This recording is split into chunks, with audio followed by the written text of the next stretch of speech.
ಕೋಲಾರ ಸೆನ್ police ಠಾಣೆಯಲ್ಲಿ ನಾವು ಒಂದು ಚೀಟಿಂಗ್ ಪ್ರಕರಣವನ್ನು ದಾಖಲು ಮಾಡ್ಕೊಂಡಿದ್ದೀವಿ. ಈ ಒಂದು ಪ್ರಕರಣದಲ್ಲಿ ಆರೋಪಿಯಾದ ನಾಗೇಂದ್ರ ಪ್ರಸಾದ್ ಅನ್ನೋ ವ್ಯಕ್ತಿ ಕೋಲಾರದಲ್ಲಿರುವ ಕೋಲಾರ ಮೂಲದ ಒಬ್ಬ ವ್ಯಕ್ತಿಗೆ ಸುಮಾರು 50 ಲಕ್ಷ ರೂಪಾಯಿ ವಂಚನೆಯನ್ನು ಮಾಡಿದ್ದಾನೆ. ಇಲ್ಲಿ ಅವನು ಮೊದಲು ಸೈಟ್ ಕೊಡಿಸ್ತೀನಿ ಅಂತ ಹೇಳ್ತಾನೆ, ದುಡ್ಡನ್ನು ಡಬಲ್ ಮಾಡಿಕೊಡ್ತೀನಿ ಅಂತ ಹೇಳಿ ಕಾಸನ್ನು ಇಸ್ಕೊಂಡು ನಂತರ ಅವರು ಏನೂ ಕೊಡದಲ್ಲೇ ಅವ್ರಿಗೆ ಮೋಸ ಮಾಡಿರೋ ಒಂದು ಕೇಸನ್ನು ನಾವು ರಿಜಿಸ್ಟರ್ ಮಾಡ್ಕೊಂಡಿದ್ದೀವಿ. ಇದಲ್ದಲೇ ಅವರು ಕೊನೆಗೆ ದುಡ್ಡು ಕೊಡ್ತೀವಿ ಅಂತ ಹೇಳಿ ಒಂದು ಟ್ರಂಕನ್ನು ಕೊಡ್ತಾನೆ. ಯಾರು ವಿಕ್ಟಿಮ್ಗೆ ಟ್ರಂಕನ್ನು ಕೊಟ್ಟು ಇದರಲ್ಲಿ 50 ಲಕ್ಷ ರೂಪಾಯಿ ಇದೆ, ಅದನ್ನು ಸೀಲೆಲ್ಲ ಮಾಡಿದ್ದೀನಿ, ನಾನು ಯಾವಾಗ ಹೇಳ್ತೀನೋ ಆವಾಗ ಓಪನ್ ಮಾಡು, ಅಲ್ಲಿ ತನಕ ಓಪನ್ ಮಾಡಬೇಡ ಅಂತ ಒಂದು ವಿಚಾರವನ್ನು ಹೇಳಿ ಒಂದು ಟ್ರಂಕನ್ನು ಅವನಿಗೆ ಹಸ್ತಾಂತರ ಮಾಡಿ ಹೋಗ್ತಾನೆ.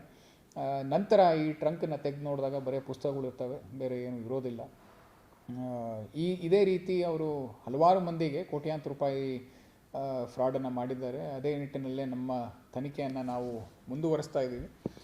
ಇನ್ನೂ ಬರುವ ದಿನಗಳಲ್ಲಿ ಬೇರೆ ಬೇರೆ ಏನು ಜಾಲಗಳಿದ್ದಾವೆ ಅದನ್ನೆಲ್ಲವನ್ನು ಪತ್ತೆ ಮಾಡಿ ಇವರ ಮೇಲೆ ಕಾನೂನಾತ್ಮಕ ಕ್ರಮವನ್ನು ನಾವು ಕ್ಷಿಪ್ರವಾಗಿ ಮತ್ತು ಬಲವಾಗಿ ತಗೊಳ್ಳೋ ಒಂದು ನಿರ್ಧಾರವನ್ನು ತಗೊಂಡು ಮುಂದುವರಿಸ್ತಾ ಇದ್ದೀವಿ ನಮ್ಮ ಇನ್ವೆಸ್ಟಿಗೇಷನ್. ಯಾರೇ ವಂಚನೆಗೆ ಒಳಗಾಗಿದ್ರೂ ಖಂಡಿತವಾಗಲೂ ನಮ್ಮ ಸೆನ್ ಪೊಲೀಸ್ ಠಾಣೆಗೆ ಅಥವಾ ನಿಮ್ಮ ಲೋಕಲ್ ಪೊಲೀಸ್ ಠಾಣೆಗೆ ಅಥವಾ ನಮ್ಮ DPOಗೆ ಬಂದು ನಿಮ್ಮ ಕಂಪ್ಲೇಂಟನ್ನು ಕೊಟ್ಟು ನೀವು ಹೋಗಿ ಅದನ್ನು ನಾವು ಖಂಡಿತವಾಗ್ಲೂ ಇನ್ವೆಸ್ಟಿಗೇಟ್ ಮಾಡಿಸಿ ಏನು ಕಾನೂನಾತ್ಮಕ ಕ್ರಮ ತಗೋಬೇಕು ಅದನ್ನು ತೊಗೊಳ್ತೀವಿ. ನಾಗೇಂದ್ರ ಪ್ರಸಾದ್ ಇನ್ನೂ ಒಂದು ಪ್ರವೃತ್ತಿಯನ್ನು ಬೆಳೆಸ್ಕೊಂಡಿದ್ದ. ಅವನು ಒಂದು ಟ್ರಂಕನ್ನು ಕೊಟ್ಟು ಆ ಟ್ರಂಕ್ ಒಳಗೆ ಸೆನ್ಸರ್ ಇರುತ್ತೆ, ಲೋಕಾಯುಕ್ತಗೆ ಎಲ್ಲರಿಗೂ ಗೊತ್ತಾಗುತ್ತೆ, ನೀವು ಈ ಟ್ರಂಕನ್ನು ನಾನು ಸೀಲ್ ಮಾಡಿದ್ದೀನಿ, ಅದಕ್ಕೆ ಸೆನ್ಸರ್ ಇರೋದ್ರಿಂದ ಓಪನ್ ಮಾಡಬೇಡಿ ಅಂತ ಎಲ್ಲ ಹೇಳಿ ಮೋಸ ಮಾಡಿರ್ತಾನೆ. ಆದರೆ ಈ ಟ್ರಂಕಲ್ಲಿ ತೆಗೆದು ನೋಡಿದಾಗ ಕೇವಲ ಪುಸ್ತಕಗಳಿರುತ್ತೆ, ಅದರಲ್ಲಿ ದುಡ್ಡೇನು ಇರೋದಿಲ್ಲ.